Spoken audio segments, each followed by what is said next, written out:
பேரன் பேத்திகளா, இன்னைக்கு என்னோட ஸ்பெஷல் வெள்ளை குருமா பண்ண போறேன். வீட்டுல எங்க பேரன் பேத்திகளுக்கு எல்லாம் நல்லா பிடிக்கும். இதுக்கு தேவையான பொருட்கள் கசகசா, பட்டை, இஞ்சி, பச்சை மிளகாய், சோம்பு, பூண்டு, பொட்டுக்கடலை, தேங்காய், கல்லுப்பு, கருவேப்பிலை, கடுகு, தக்காளி, பெரிய வெங்காயம், உருளைக்கிழங்கு, தேவையான அளவு எண்ணெய்.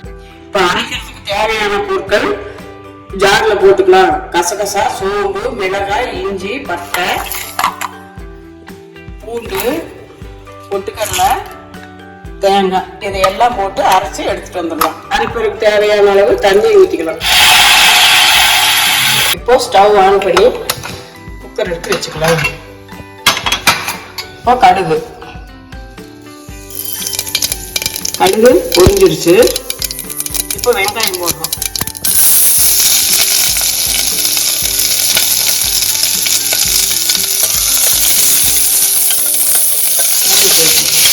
அடுத்தது தக்காளி. உப்பு போட்டால் நல்லா தக்காளி கரையும். உப்பு போட்டுக்கலாம். இது வெள்ளை குருமாவுக்கு வந்து ஈஸியாக செஞ்சிடலாம். வெள்ளை குருமா இப்போ நல்லா வதங்கிருச்சு. உருளைக்கிழங்கு போட்டுடலாம். இப்போ உருளைக்கிழங்கு எல்லாம் வதங்கிருச்சு. நம்ம அரைச்சி வச்ச இதை இதில் ஊற்றிடலாம்.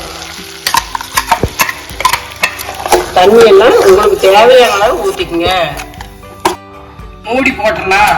குக்கர் மூடி போட்டு 2 விசில் வந்ததை நிறுத்திடலாம். பாருங்க, 2 விசில் போயிருச்சு. இப்போ எடுத்து பார்க்கலாம். பாருங்க, வெள்ளை குருமா ரெடி. எடுத்து பவுலில் மாற்றிக்கலாம். பவுலில் மாற்றிக்கலாம். இப்போ பாருங்க, வெள்ளை குருமா ரெடி ஆயிடுச்சு. இது வந்து தோசைக்கும், சப்பாத்தி, இல்லை வெரைட்டி ரைஸ் எல்லாத்துக்கும் யூஸ் பண்ணலாம். இது மாதிரி நிறைய ரெசிபி வீடியோக்கு குக் வித் பாட்டியை ஃபாலோ பண்ணுங்க, லைக் பண்ணுங்க.